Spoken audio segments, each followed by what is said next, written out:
everybody, how you doing? Well, that's good. Welcome to PHLY Flyers, presented by Bet365.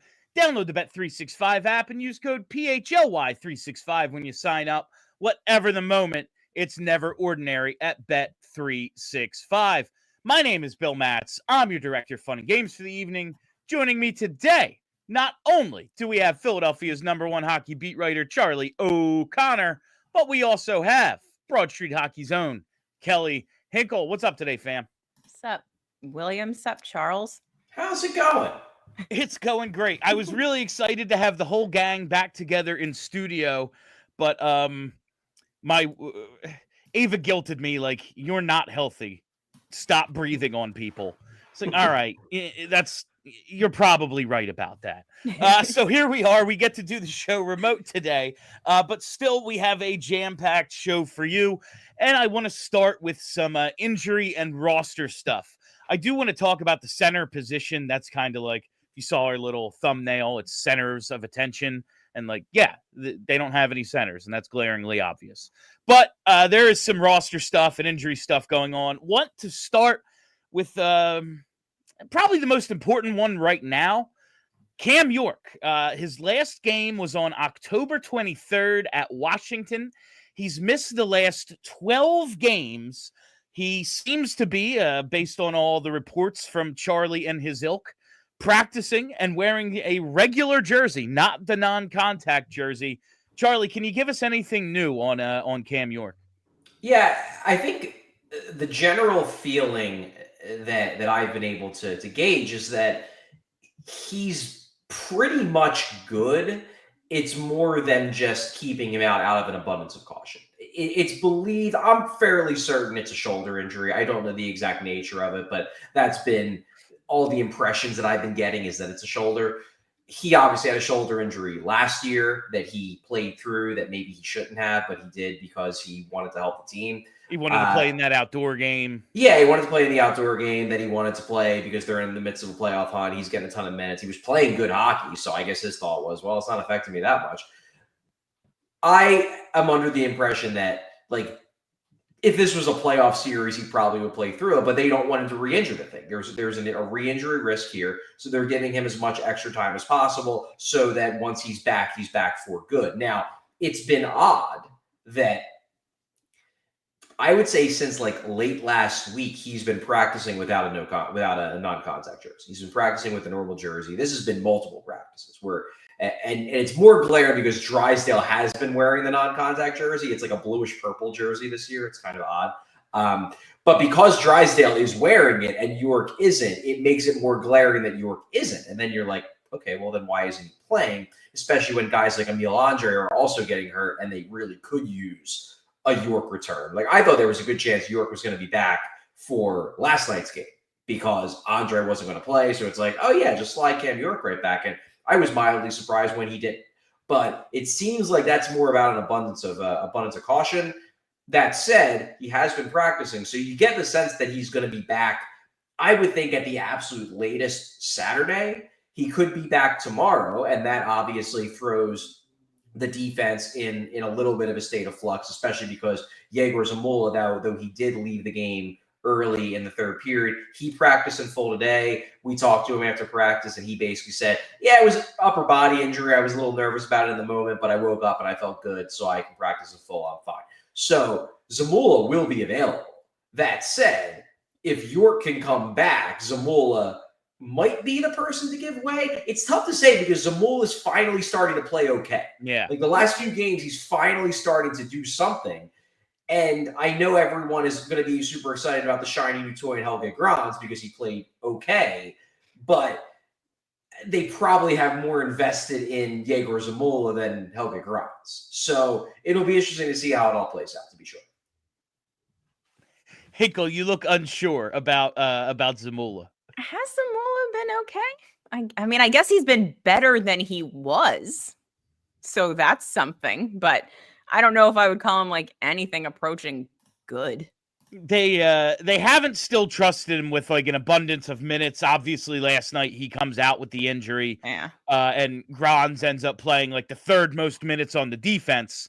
But it's still, like we talked about on postgame, Sanheim over 31, Risto around 22, and it's like, yeah, third most is 16 still. Like, there is a very clear delineation between the top end guys and all of the other defensemen they're sheltering. But Grans was getting some big minutes last night, and I know it is the shiny new toy thing, but I'm intrigued, and that's more than I can say about a lot of the guys we've seen in the lineup over the last few weeks. Yeah. He did some stuff.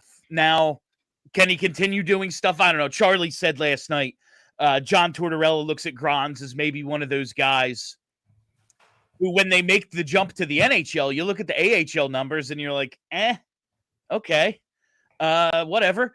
And then maybe they're a little bit better when they get up to the NHL because there's more structure, your teammates are better, and you can play off of them a little bit with just a little bit more consistency. And maybe that's what we'll see out of Grans, but we'll see how this all shakes out. Charlie, this is something Kelly and I have been talking about a lot. When Cam York does come back, you can't put him with Sanheim just out of how many of these defensemen do you even trust at this point? Sanheim clearly can handle the load of 27, 28, 30 minutes. Kelly's going to laugh at load again like she did last night. Sorry. York is a guy who last year we saw take those big minutes with Sanheim, but you have to back them both off a little from – you can't have one pair that's playing 27 and the rest of the guys playing 20 or fewer, can you? I mean, that's true. That said, you could find ways to maneuver the minutes so that you have them together, but they're also not getting you could pull Sanheim off the power play once York comes back. That's a way to take away some of minutes. Obviously, they're not going to pull Sanheim off the penalty kill, but you could juggle the pairs so that you're pulling back on Sanheim's minutes, even if York and Sanheim are getting a significant amount of time together at 5-on-5 as a pair. I don't think it's impossible. And I do, generally speaking, trust Brad Shaw's ability to keep rotations fluid and not make them seem unnatural. That said, I just think that there's an element where Sanheim, especially with Andre out, because Andre was kind of the wild card. You're like, he's playing really well. How long can he keep it up? But if he's playing this well, then suddenly they have a third defenseman who could be a clear-cut top four defenseman. Now that Andre is not playing, I think to me it's less about the ice time as a justification for splitting up York and Sanheim, and more about the fact that you'd like those guys on separate pairs so each of them can kind of boost another guy. Rasmus Ristolainen might not be able to take first pair of minutes if he's not with one of those two guys. If it's Sealer and Ristolainen, they can't take the tough minutes. If it's Sanheim and Ristolainen, maybe they can. If it's York and Ristolainen, maybe they can, because I think we all think pretty highly at this point of Sanheim and York. So splitting them for me is more justifiable just because you want to boost the other guys, and maybe those two guys can do that. Now, that said, Cam York's missed nearly a month. Maybe to start, you do want to put him with Sanheim because you want to ease him back in next to a guy who's playing really good hockey. Let Sanheim get his sea legs, or let York get his sea legs back under him again. And then maybe you think, okay, well, now maybe York can carry an Andre. He can carry a Ristolainen. He can carry a Sealer. Maybe you don't do that right away. But I think there is a world where you can make it work by pairing those two guys together, and you're still not giving Sanheim 30 minutes a night. I think you can, but it is dependent on the other two defensemen. Specifically Andre, because we don't know, this Drysdale thing, I'm sure they're going to proceed with caution. We don't really know about Andre, but they don't have anyone who can move the puck other than Sanheim and York. Yeah. And if you have them together, that's, 2/3 of the game where you're just kind of off the glass and out. And I don't know how sustainable that is either. I'm sure they'll just mix it up. Kelly and I in pregame last night were like, yeah, the third pair is Grans Zamula. I don't know how much time they're actually going to get together, as opposed to Sanheim, you have 3 partners tonight. Good luck. But I just don't know how feasible it is to have Sanheim and York together. And then if Drysdale and Andre are both out for still a considerable amount of time, what the hell does this defense look like, and how do they ever orchestrate a breakout? And to be clear, I don't think they're going to be out for an extended period of time. Like Andre, he hasn't been placed on IR. They chose instead to place Ersson on IR. So there's clearly a belief that Andre, it's not going to be super long term. Now, tough to say exactly what the injury was. It didn't seem like a particularly big play. The only thing that made sense to us speculating is that maybe he like pulled his oblique, because it did look like, I think it was referred to by the team as a mid-body injury, and it did look like he kind of held the side a little bit. Yeah. So perhaps he pulled a muscle, in his stomach, something like that. The oblique is the obvious one to point to. Those can be tricky, to be sure. The worst. But if they think it's minor, they think he's only going to miss a week, that would make sense as to why he's not on IR. Drysdale, they're probably going to play it safe with him. That said, he's been practicing. Now, he's been practicing with a non-contact jersey on, but practicing with a non-contact jersey on is better than not practicing at all. It's showing that he's not that far away. So I don't think either of those guys are going to miss, another 2-3 weeks. It's just going to be interesting to see how they shake all this out once guys start coming back, because I do think that's going to start happening soon. I know both you guys, and I think the bulk of the fan base is ready to just not fire Yegor Zamula into the sun, but pretty comfortably sit him and just be like, all right, dude, you're Matvei Michkov's friend and you don't play. The Flyers don't share that opinion. They still like Zamula, and they still think that he has further runway to develop. I don't think they're opposed to sitting him sometimes, but if you think they're going to solve this problem by just turning Zamula into the number 7 or the number 8 and have him not play for 3 straight weeks, I don't think that's in the cards. They like him, and they think they can get more out of him, and they're going to keep developing. But once this defense is fully healthy, I don't know how you could possibly make the argument that Zamula is more deserving of a regular spot than Emil Andre at this point. I mean, that's wild to me. Fair. And I think you're right. Andre has obviously outplayed Zamula, and I've always thought higher of Andre's upside than Zamula. What I'm telling you is that that would likely be more of a rotation than we're just going to park Zamula in the press box and wave to him from down on the ice, which it does seem like, based on my conversations with people on social media and all the facial expressions that Kelly's making, that seems to be what you guys want. No, I'm okay.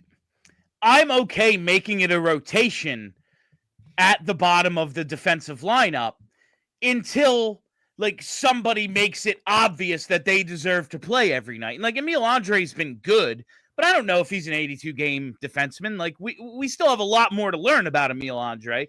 He's just impressed us in a short sample, and because 2/3 of the team has been on a slump since the puck dropped in October, it's a guy who's good. Keep him forever. It's just kind of the way the team has been playing.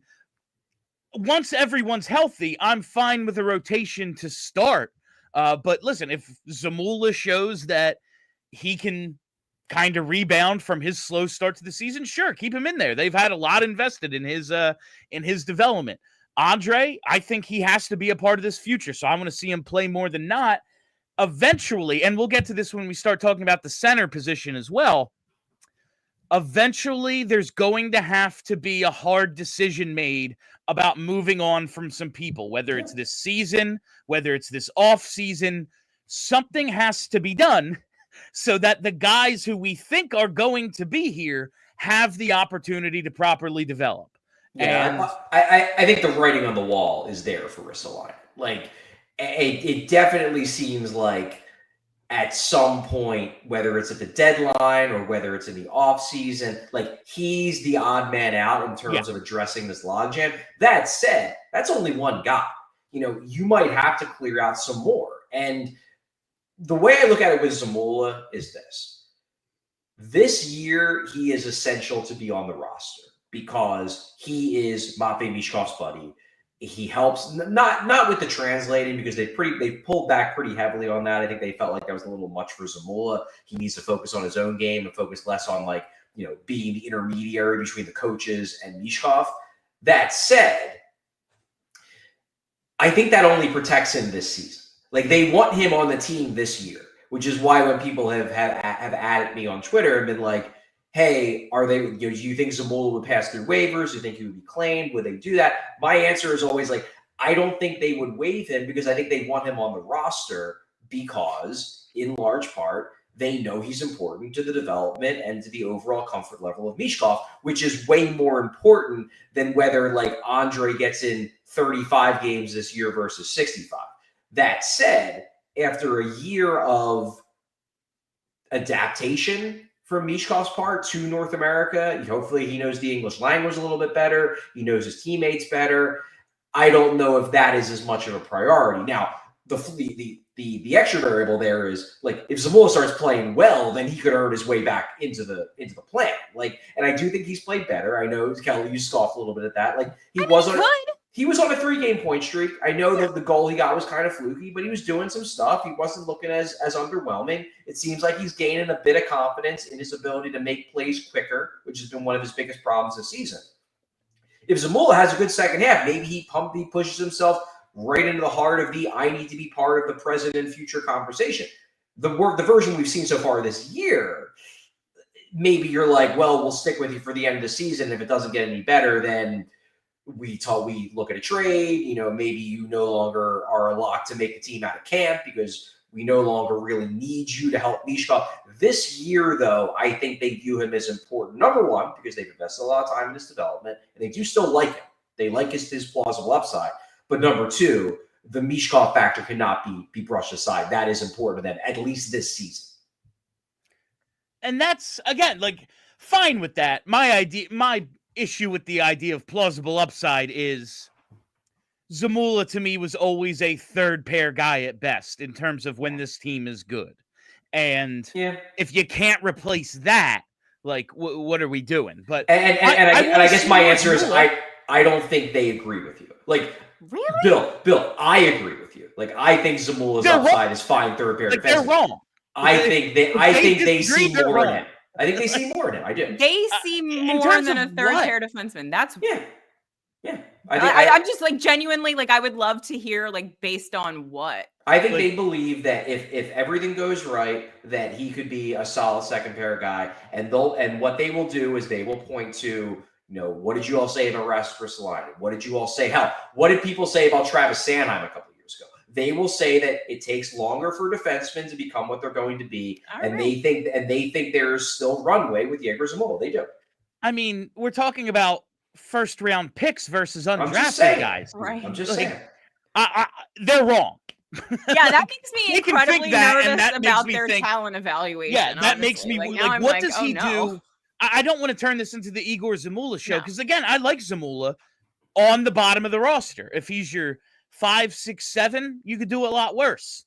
But we're talking about a 24-year-old undrafted guy who does nothing exceptionally. I like him. I don't see him as important. Let me put it this way. I do not think they would have stuck with him all last season. Put him on the roster after a just okay training camp and stuck with him all last season and gave him the games they gave him if they thought his plausible ceiling was like a number 5. Because you saw them not give that sort of, treatment to Ronnie Adler. He had one bad preseason game. Not granted, it was a really bad preseason game. He had one bad preseason game. It was like, yeah, we're waiving him, whatever, no big deal. With Zamula, I think they viewed Adler as like, yeah, his ceiling is like he's a 5. So whatever. If it just doesn't seem like it's working out, give him a shot elsewhere. I think they think Zamula has a bit higher upside. And again, you can disagree, but the circumstantial evidence tells me that like you don't give a guy the shot they gave Zamula if you think he's just best case scenario a 15-minute-a-night number 5. I think you need those guys. Like, I don't think it's bad if that's your ceiling. Like, you don't. It's not bad. No, like, you don't stink. You're a good player if that's the case. It's just like we need 4 dudes better than you if we're going to win a Stanley Cup, and that's bare minimum. And if they don't see that, I worry about the rebuild. But we have a few more things to get to still today, and before we do that, maybe we need to choose to chill. I think maybe. Listen, we're only 20 minutes in, and temperatures are getting a little high here. The team can do that. They drive us absolutely nuts, and that's why sometimes we all need to choose to chill. And there's no better way to chill than with an ice cold Coors Light. So whether you're freaking out about, bottom of the roster defensemen or goaltender injuries, whatever it might be, you need to find Blue Mountains in your fridge and enjoy a beer as cold as the Rockies, because when everything surrounding your favorite hockey team is on fire, sometimes you just got to chill. Make the most of the times you choose to chill. Choose Coors Light. Get Coors Light delivered straight to your door, or find a store near you by going to CoorsLight.com/PHLY Hockey. Celebrate responsibly. Coors Brewing Company, Golden, Colorado. And while we're here, I got to tell you, C-Jam Construction. There are few things more stressful than remodeling your home. It can just be absolutely insane. You don't know who to go with. You know you can't do it yourself, but you're like, maybe I could save some money. Who do I trust? Well, who can you trust? You can trust the family-owned C-Jam Construction, a home remodeler specializing in decks, bathrooms, and flooring. Their goal is to help their clients alleviate the challenges and frustrations that come with home remodeling. And be sure to mention PHLY to receive 15% off when you call 856-329-2933 about your next home project. See their full selection of luxury vinyl plank flooring and learn more about their products and warranties on their website, cjamconstruction.com. All right. I don't need to turn this into the Igor Zamula show because I just don't find it all that I don't find it all that important. My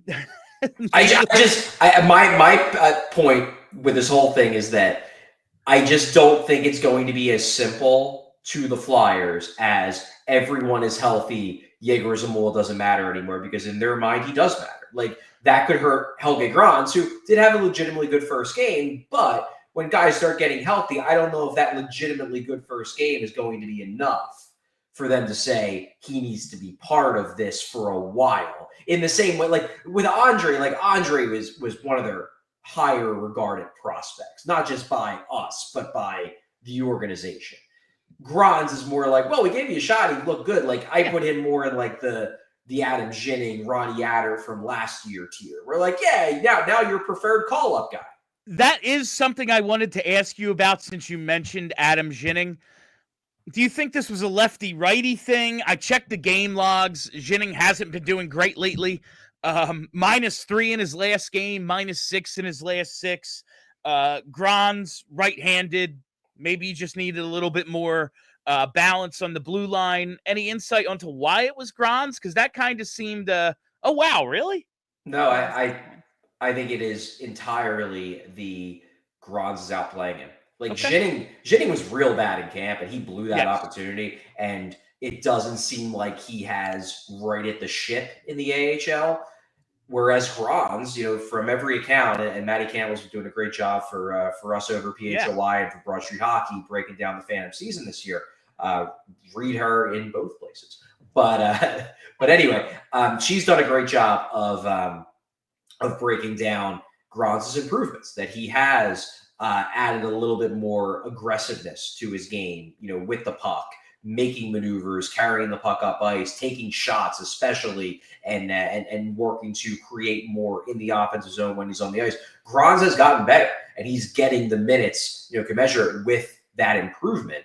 I think that's why he got the call over Ginning, for no more simple reason than Grans has been playing better. The guy who I think could have gotten the call, but John Tortorella more or less said this without saying his name. Like, I think they are actually legitimately happy with the play of Hunter McDonald over the last few weeks and the play of Ethan Sansom over the last few weeks. Yeah. They've liked both those guys, but they feel like both those guys will benefit from further development. They think those guys are like in the process of cooking, and they want them to continue to cook and continue to, build on the good things they've begun to do so far this year. In McDonald's case, the good things he's begun to do over these past couple of weeks. So you could make a case that like maybe one or both of those guys is playing better at the exact moment of call-up than Grans, but Grans a little bit more of a fully formed beast, whereas those guys, they want to give them some more development time. So it was like, all right, yeah, maybe Hunter McDonald is the better defenseman right now, or maybe we think he is, but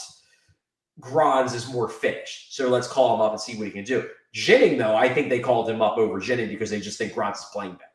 Yeah, Gronz, this is his, he's got 3 full AHL seasons basically in the books already. This is his 4th, like, he's not old, 22 years old. He won't be 23 till May, but like, now's the time to give him the look.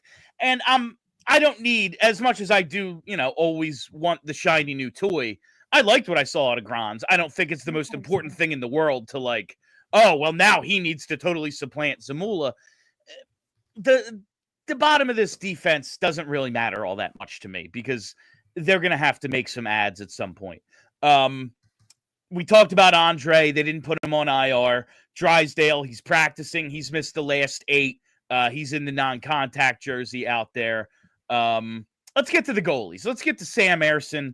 So he got hurt initially in the first period on November 2nd against the Bruins. Since then, backups have started 5 of 7. He did come back and play a couple of games, but retweaked the groin injury, and now he is back on IR, and we're getting Fedotov and Kolosov. Since 11-2, when the initial injury, Ivan Fedotov, 3-0-0. Man, Brenna is the best. 3-0-0, Truly. 918 save percentage, 222 goals against in almost 190 minutes. Kolosov, including the relief appearance, because he played like most of that game when Ers got hurt.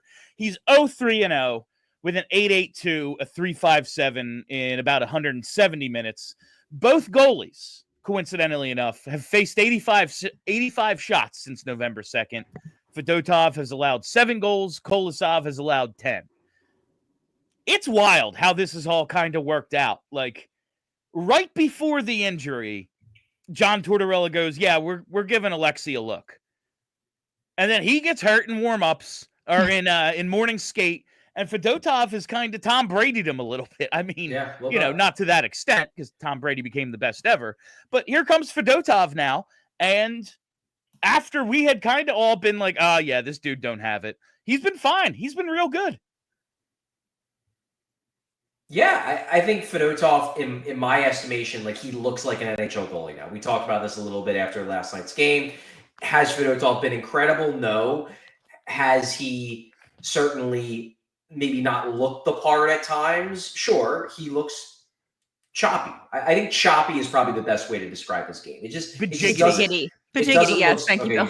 Kelly will go with Pajiggity. Yeah. It just doesn't look smooth. It's not clean. And that, I think, is just the way he's always going to be. But he's shown over these last 3 appearances that even accounting for that aspect of his game, which I don't think is ever going to disappear, he can stop pucks. And he can stop pucks over what is now still not a large sample, but it's a growing sample size.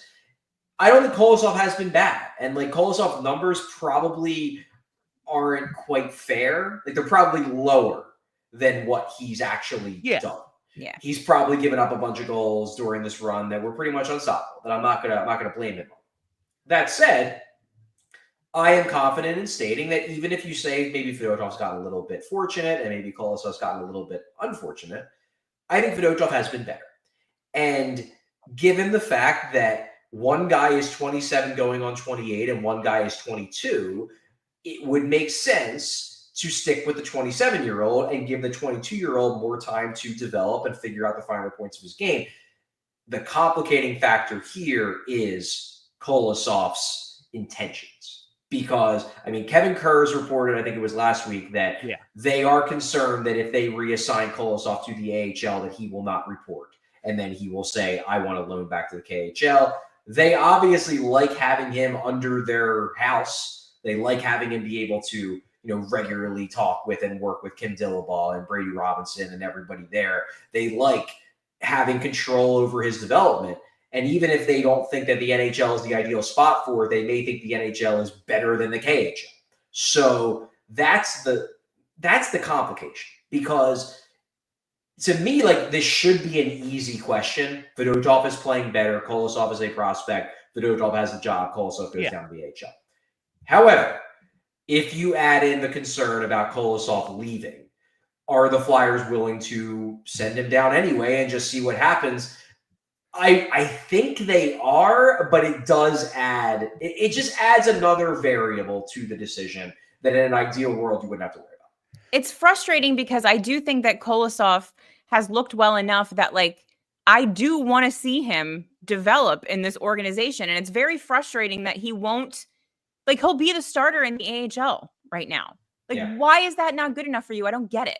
Like, and it's just annoying that, like, we're not going to get the chance, probably from everything that we're hearing, for this kid to, like, be a viable option to call up, or, like, you know, in 2 weeks when someone else gets hurt, or see him developing with the Phantoms. Like, it's so annoying. And if it's true, it makes me not want him on my team, to be quite honest with you. That's something I wanted to ask Charlie about. Charlie, I think it was last post game or one of them recently, probably last night, when we talked about Kolosov, and you kind of bristled at the whole idea of, like, this ultimatum, like, who is this guy? And you also, back at the beginning of the season, maybe it was probably preseason, prior to Kolosov reporting, you wrote I don't know what the problem is, but it can't keep happening. The Flyers have to stop losing top 10 prospects, you know? Like, listen, maybe the two things are completely unrelated, but in a rebuild, you can't just bleed the guys that you thought were maybe going to be a part of the future. Where are you with Kolosov right now? Like, how should they handle this thing? Well, I mean, in an ideal world, you convince Kolosov to accept the demotion to the AHL. I mean, that would be the ideal. And I think that was their hope, was that, you know, after he sees our culture and he sees how, you know, tight the guys are in the locker room and the facilities and how much we're bending over backwards for him, the hope is that he will get on board with our plan for him, especially when he's watching, you know, Sam Ersson get banged up a couple times already. Fedotov struggled mightily in the first 3 weeks of the season. The hope is that will, you know, the light bulb's going to turn on and Kolosov's going to be like, I'm going to get my opportunity. You know, maybe I'll have to toil away in Allentown for weeks at a time, but I'm going to get my chances in the NHL, which he has. It just doesn't seem like, at least based on what Kevin Kurz is reporting, that is quite happened. That he's still in the, like, okay, I spent my time in the AHL. Now I'm an NHL goalie. And if I'm not an NHL goalie, I want to go back to the K. Look, if they can smooth over the relationship to a degree where they send him back to the KHL, but it's done amicably and they believe that this isn't going to burn the bridges long term, it's not the end of the world. It's just frustrating because I do think the best spot for him would be the AHL. But, like, if they have a positive conversation with his new representation and it's like, look, he really wants to go back home if he's not playing in the NHL, just loan him back to the K. He'll be back next year and then he'll do whatever you want. Okay. I just don't know. It's tough for me to see a world where if you send him back to the K and Fedotov keeps playing this well, like, when is he going to come back? Because I don't know if a spot's open enough for him. Sam Ersson looks like a perfectly fine goalie. He looks like he's going to be one of the two for a while. Now, whether that's in a tandem role, whether that's in a backup role, whether that's in a 55-game-a-year starter role, I don't know yet, and I don't know if the Flyers know. But it looks like he's going to be one of the two. Fedotov, whatever. You know, he's under contract for 2 seasons, but I don't think he's, like, part of the long-term plan.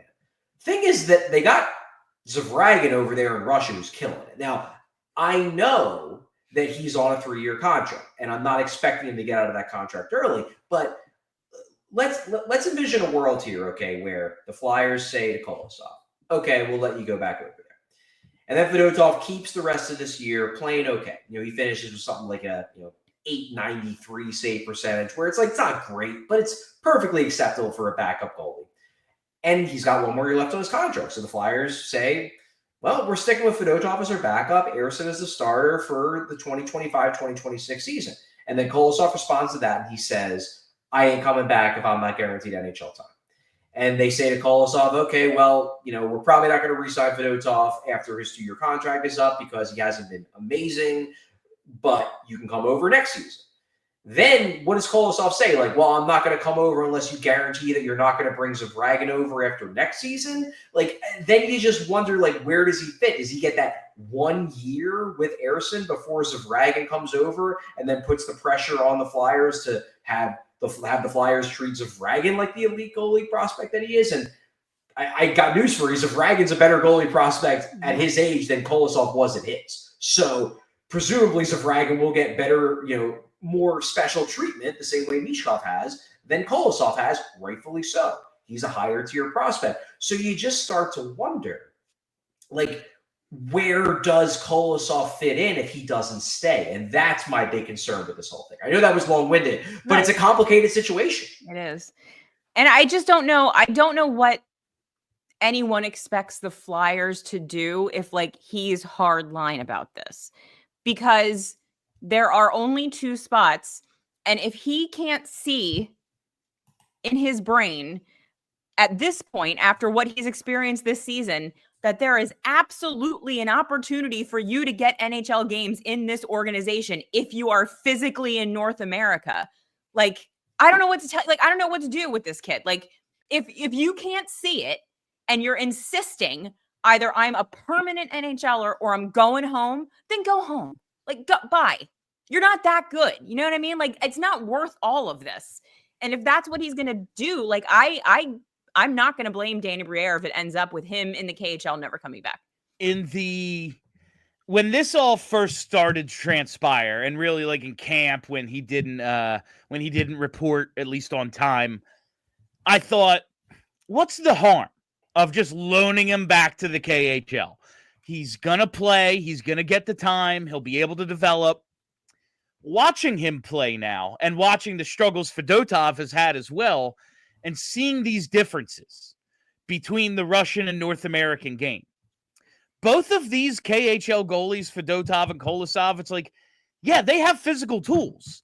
Adapting to how different the game is with the traffic. And look at how Kolosov, the goal got overturned last night.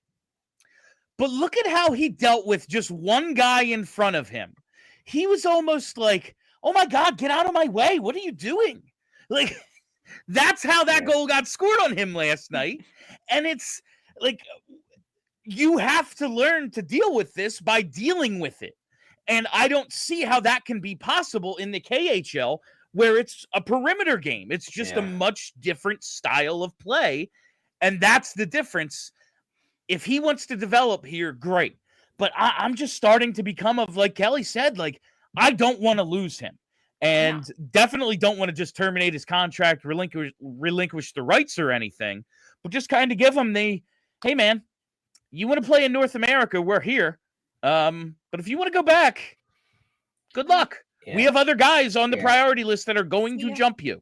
I think that's a big thing, too. And that is something that has adjusted not my urgency, but just my prioritization of what Kolosov wants. One thing that has changed since the time I wrote that article is that since then, you have Igor Zavragin has turned himself into the starting goalie for one of the highest profile KHL teams and looks pretty darn good doing it. And Carson Bjarnason is putting up real good numbers in the WHL. So suddenly, now you have 2 potential blue chip goalie prospects that we weren't sure if they were blue chip goalie prospects 3 months ago. They looked intriguing. Bjarnason looked good in camp. It seemed like maybe something was clicking for him. Zavragin had a real good Draft Plus 1 season at lower levels. This year, though, both of them look legitimately good. Like, we're talking about top end guys who might actually rank in the top 10 of league-wide goalie prospect list, because Zavragin's putting up great numbers in a men's league at age 19. Bjarnason, right now, he's putting himself very much in the mix to be the starting goalie for Team Canada at the World Juniors. He's got a .920 save percentage in the WHL. He's doing real well, and that's for not that great of a team. So suddenly, you look at it and you say, maybe Kolosov losing him isn't going to really hurt the Flyers as much as I worry it was going to hurt the Flyers pipeline 3 months ago before Bjarnason took the step up and before Zavragin became SKA's starting goalie. Yeah, in the Bjarnason, because we've talked about Zavragin a lot, but Bjarnason's the guy who is like, he impressed us in the in the rookie Preseason. game and all Yeah. that. Yeah. But it's like, look at his numbers. They say he has tools, but he's never had a standout like season. And look at the team in front of him and everything. 900 and 907 the previous 2 years. This year in 10 games, 920 with a 282. Yep. Like, he's starting to put it together a little bit. And if that's the case, and he turns pro next season. So he's going to be with the Phantoms next season. That's another spot that's taken up because Bjarnason's a top quality prospect. They picked him in the second round. That's another spot that Kolosov that's not available for Kolosov. It would be if he outplayed anybody, but he doesn't seem to be willing to do that either. So that's this might turn into, it was a Flyers problem. Now this might be a Kolosov problem. Like, you're going to get jumped in the pecking order based on your decisions, but nothing has happened yet. He is here, and before I get to these last reads and we finally start talking about the centers and stuff, 41 minutes in, we were talking before the show started, like, Ersson on IR, the abundance of caution they're going to approach this with. You think a little bit of it at least is like, let's buy some time to figure out what's going on. Because Fedotov, he's put together 3 good games. He could start to suck again tomorrow. Yeah. Like, that's on the table. It's true. Kolosov, they might want to send him down, and then he goes, "Oh, yeah, I'm at the airport, dog." Like, that could very well happen. Is this like a time-buying thing as much as it is like we don't want Ers to get hurt again?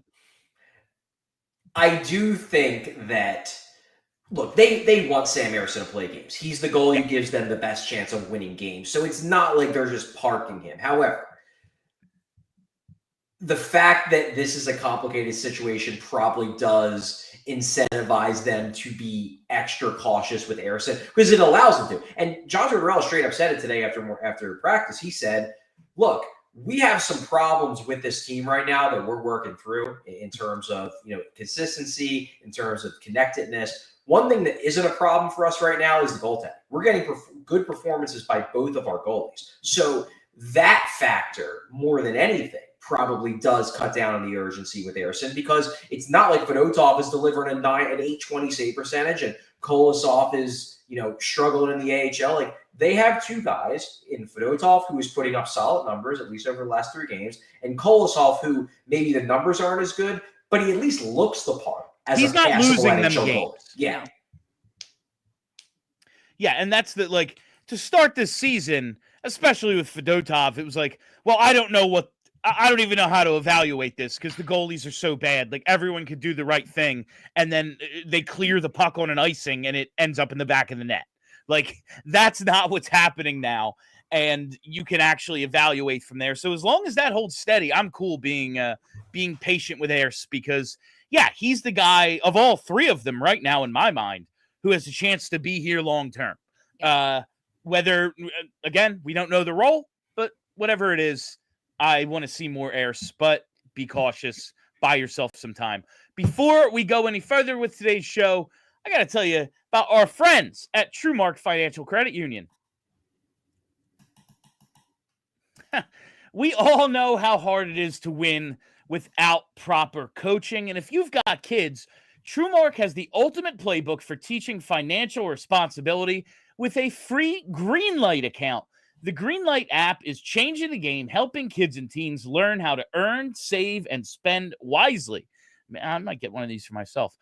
They can set up savings goals, track their spending, and even get an allowance all right there in the Greenlight app. And here's the really cool part. Each kid gets their own debit card so they can make purchases and learn real world money skills while you stay in control from your phone.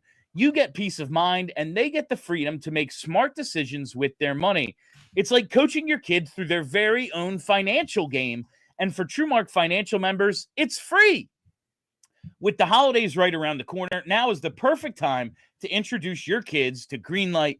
Get signed up today. Visit TrueMark.com/Greenlight for more information.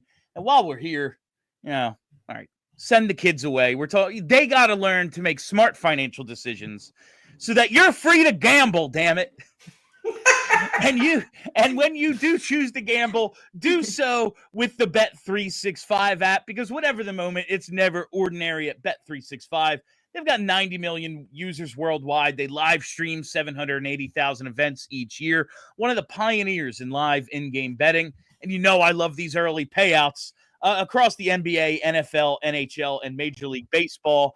Maybe if you're betting against the Flyers recently, team opens up a 3-goal lead. All right, can go to bed, and then the Flyers can fight back to attempt to erase it. That's how the early payout works. But I've been using Bet365 all season. I've got all my futures in on Bet365. I do my nightly bets on the pregame show with the 365 app.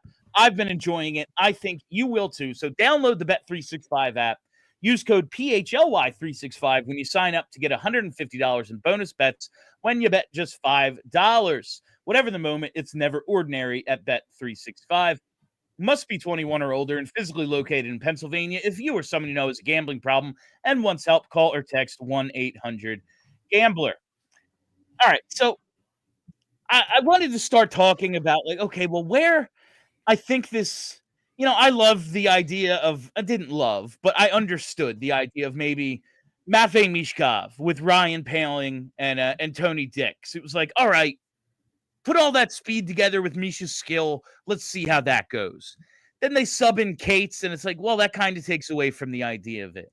And I'm looking at Tyson Foerster. It's like he's earned his way off of that fourth line, and he was, I think, fourth among forwards in ice time last night. He's earning his way back into the good graces. It's like trying to find the balance of this lineup. What I've realized is there's no best place for anyone as long as this team doesn't have productive centers. There just aren't any. They don't have them. And I don't know how they go about getting them right now on November 19th, Charlie.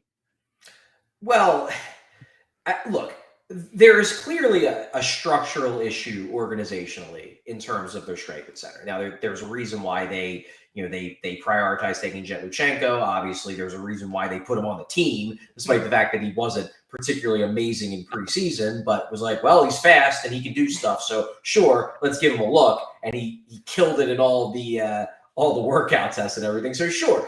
And they obviously are very high on him long-term. Whether he can be a 1C or he's just going to be a good middle six center, I don't know. That remains to be seen. But he's part of the long-term plan. It was so clear, looking back now at those games that he actually played in the NHL, it was the exact same thing as Emil Andre.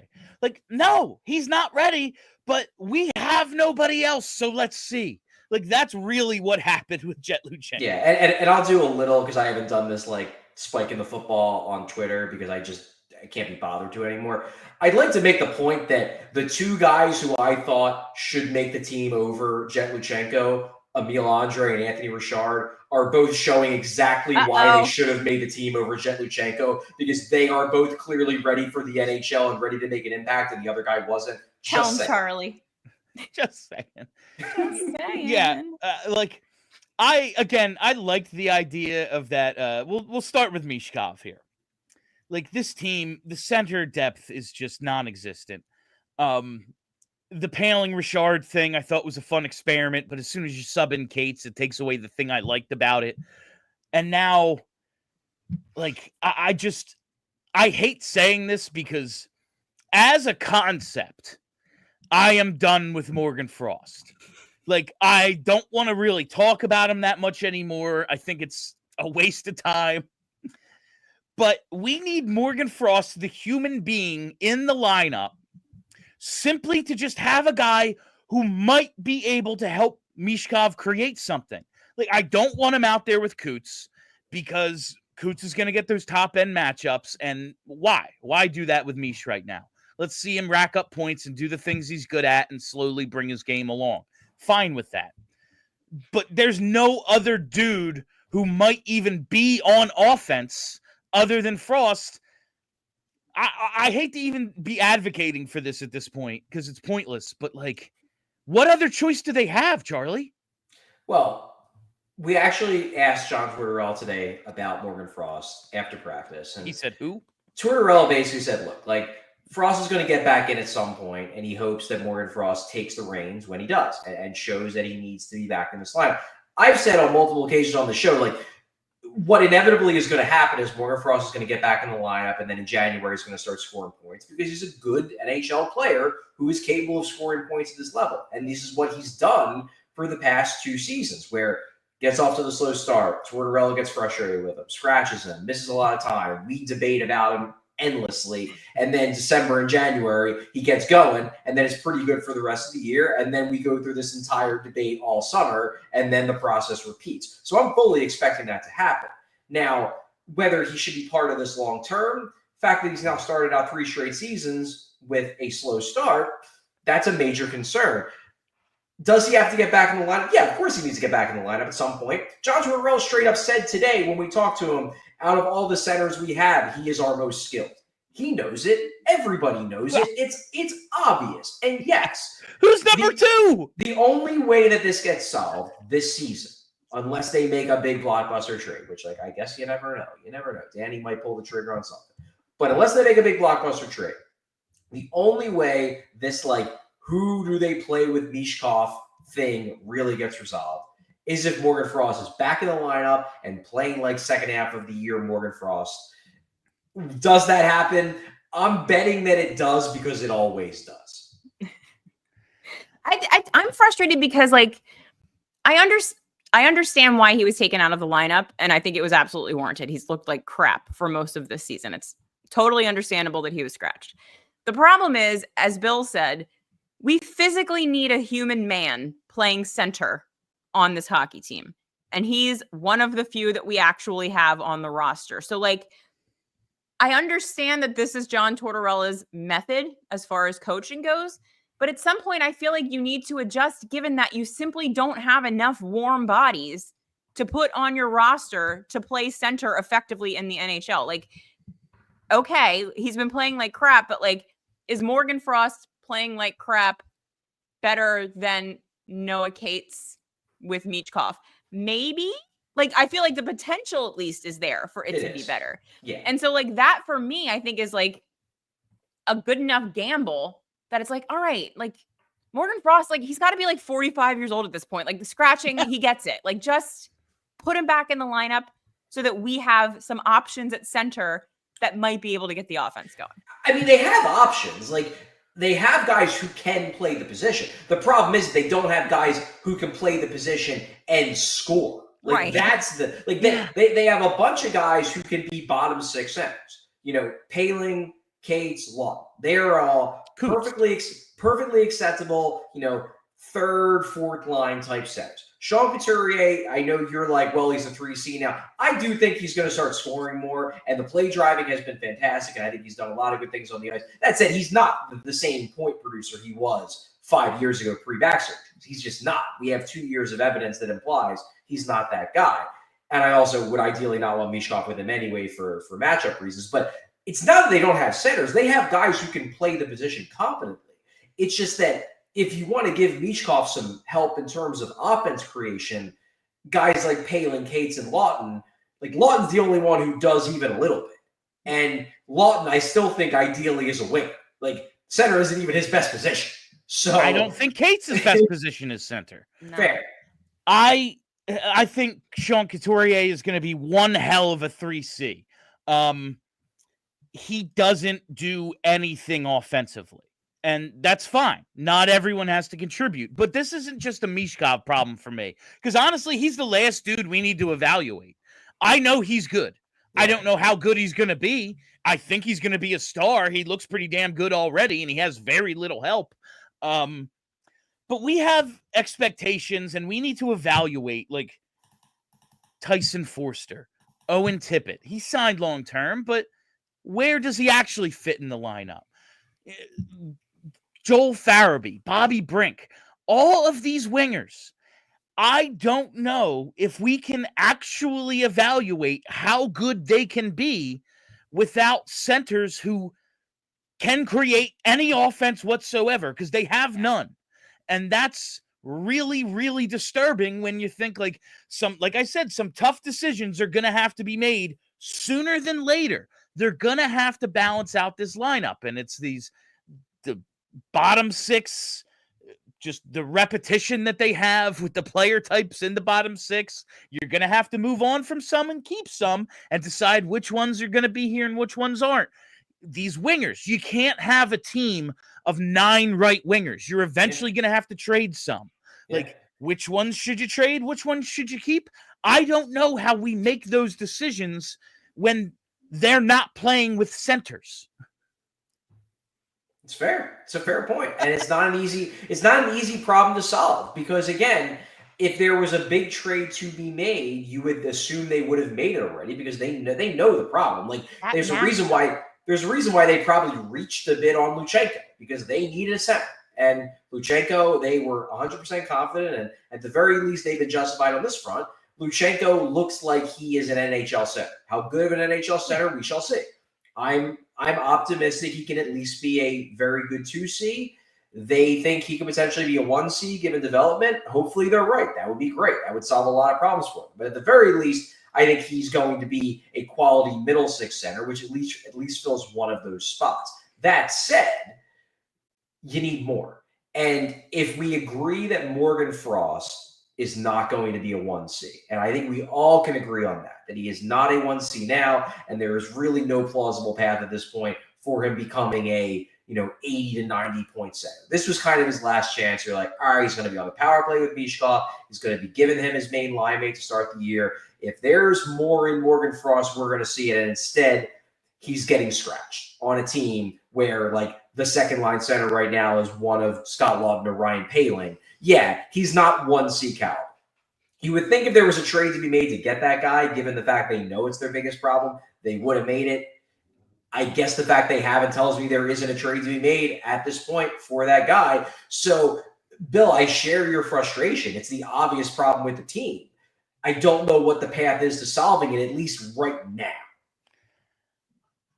I might be able to accept that there isn't a trade to be made. I kind of fear, well, I have this thought in my head that maybe they're operating a little bit with the fear of the next Justin Williams, Patrick Sharp happening. Like, I think they're holding on to some guys a little longer than makes sense. Now, listen, they moved on from Ivan Provorov because that just wasn't going to work. They moved on from Kevin Hayes. He's old. That was never going to work. Tony DeAngelo, he's in the K because he's an a-hole. No one really wants to work with him. But you're going to have to trade someone who's probably going to end up being a pretty good player, whether it's a Frost, whether it's a Foerster, whether it's a Farabee, whether it's Brink. I bet you they're all decent NHL players. Farabee already is one, Yeah. But you have to give something to get something. And I wonder if Danny doesn't want his first, hockey trade to be something that we look back on and go, goddamn, we could really use Patrick Sharp. I mean, the thing is, you just have to, what you get back has to be good enough for us not to care that you got rid of Patrick Sharp. I feel like the reason that we look back on those trades the way that we do is because what we got in return, maybe in the short term was something that the Flyers needed, but in the long term was clearly not the right move for the organization. But if you trade, Rasmus Ristolainen for one of Nashville's center prospects or something, and that guy turns out to be pretty good, no one cares. And also no one cares if you trade Risto anyway. Yeah. If you trade Farabee and you get back a solid 2C, no one's going to be mad about it because we need one of those. You just have to not F it up is really what it is. I need to take a quick second to thank all of you who are watching on TV.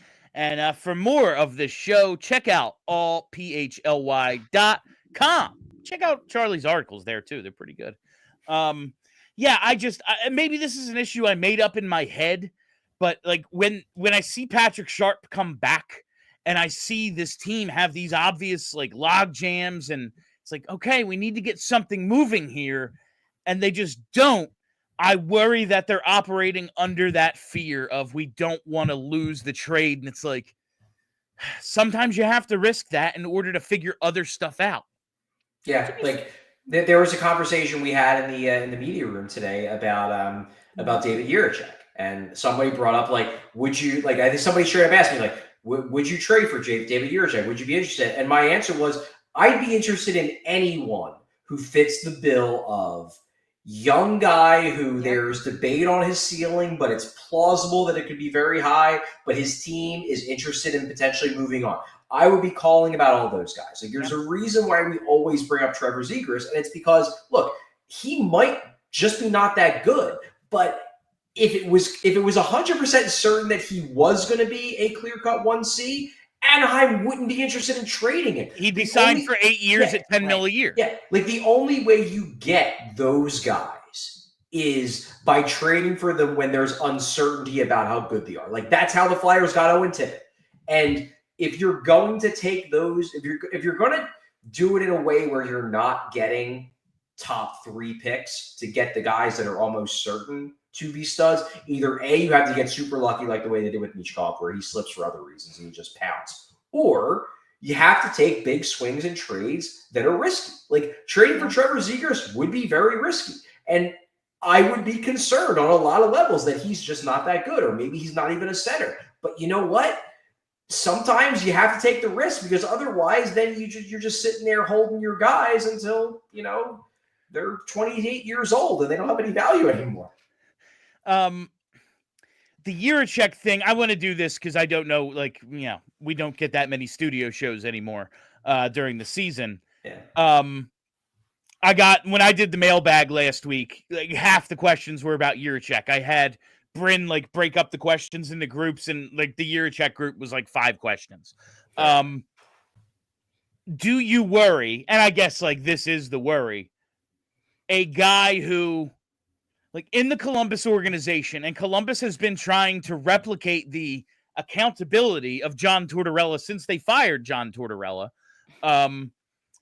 can't quite earn his playing time there, is going to have the exact same problem here? Because that's my concern. Otherwise, I'd be all in on Jiricek. Hell yeah, look at the draft pedigree, look at the skill set. But I fear that it's going to be the exact same problem. The reason why I don't, and again, this is a world where a trade happens. Yeah. He's that kind of guy, a former 6th overall pick with the type of talent that he has. He's not going to come cheap. And if you give up what it will take to trade for him, you are going to prioritize his development the same way that you're prioritizing Jamie Drysdale's development. Because, again, the big reason why you're prioritizing Jamie Drysdale's development is you liked him enough to trade a 5th overall pick to get him. So if you pull the trigger on a Jiricek trade, I don't think he's going to run into the same issues, because the organization is going to be highly motivated to make sure they don't run into the same issues, to justify the fact that they gave up, whether it's Joel Farabee, whether it's Emil Andre, whether it's one of their first-round picks. They're going to have to give up some big things to get a guy like Jiricek, because Columbus ain't going to give away him. He's got too high upside. Everybody around the league knows he's got upside. That's why he's so intriguing, and why 10 people are asking you in a mailbag whether the Flyers could trade for him. No, you're not going to have to give up the insane package it would take to get a guy who's 25 years old and already a stud. Everybody in the league knows he's got that kind of upside, so he's not going to come cheap. And if you were to trade for him, you would have to give up enough assets that would make it so Danny Briere would tell John Tortorella or whoever the next coach is, hey, you got to play this guy, the same way that they're saying, hey, you got to give Jamie Drysdale all the minutes. And if you scratch him for a game or two, it's got to be in service of development, not just, well, I don't like him. Tough. You got to like him. He's part of it. Jim Montgomery. They have to tell Jim Montgomery that they have to prioritize. Jim Montgomery is indeed now an unemployed coach. Danny. Is it done? Did it It's happen? done. He was officially relieved of his duties today. Get on the phone, Danny. Danny. Let's do it, Danny. Come on, Danny. All right. Take John upstairs with you. He wants to go upstairs. Yeah, John, he needs to go to bed. He's an old man. Yeah, you had enough of this. Come on. John You're tired. John is healthier than I am, especially right now. You know what, guys? Have your fun. We can dream, Charles. I can dream. The guy named the Legion of Doom. I want him back. Me and Bill wanted him originally, ages ago. I wanted him too. He was my top choice that year. Yeah. All right. Bring him home. I can't remember what the other thing I wanted to ask you about, so let's hit those super chats. Super chats. All right, this one from Nicholas Hankins. Is Risto still here after the trade deadline? Does the salary cap jump make him more tradable? Yeah, I definitely think the potential for the salary cap, one, it's going up. Yeah. 2, if it goes up to like what was it, Kelly? Like 98 or something. They were 97? talking 97 Yeah. instead of the 92 that they're talking about. Like, obviously makes him more tradable, especially with term on his contract. Mm-hmm. I absolutely. Is he it- still here? I always feel like guys with term get moved in the offseason. That said, there are always teams. Kelly, who'd you just say? Nashville the other night? Explicitly said they're looking for a top 4 defenseman with term. Hello. Well, yeah. We have one of those lightly used. There was in the playoffs. There was rumor Edmonton really wanted a right-handed defenseman. And then I think their coach went to the front office and said, I don't care what handedness he is. Get me a puck mover. I was like, that might not be Risto. That's not Risto. But, Winnipeg will always take a guy with term on his deal because they need hostages. Yeah. So I guess it's definitely possible. Teams always need size. And, like, Tanev signed, Zadorov signed in the offseason. Well, Risto is them light. So, yeah. I was just going to say, is it crazy for me? Because this is kind of where I am. I feel like if Rasmus Ristolainen is on this team at the end of the season, it's like Danny's first L for me. Like, I feel like. Let's get through the draft. I don't know if I would call it an L because it depends on it. If he keeps him past the trade deadline and then trades him for a haul at the draft or in the offseason, then no, it's not an L at all. But let's get to the 5th of July. Yeah. All right. I'll take that. If I had to guess, I would probably wager, that I think he's gone by the deadline. Just because number one, you see the logjam. Number two, a couple of their prospects seem to be developing quicker than they thought. Andre obviously is the clear one where he's better than they thought he was going to be right now. Grons, I know it's one game, but hey, he's in there. He got off to a good start in the AHL this season, and he carried that over to his NHL debut. Okay, he's another guy where now he's suddenly in the mix. Hunter McDonald, we know they love him. So you've got guys pushing. You've already got a pretty logjam decor even before those guys show up.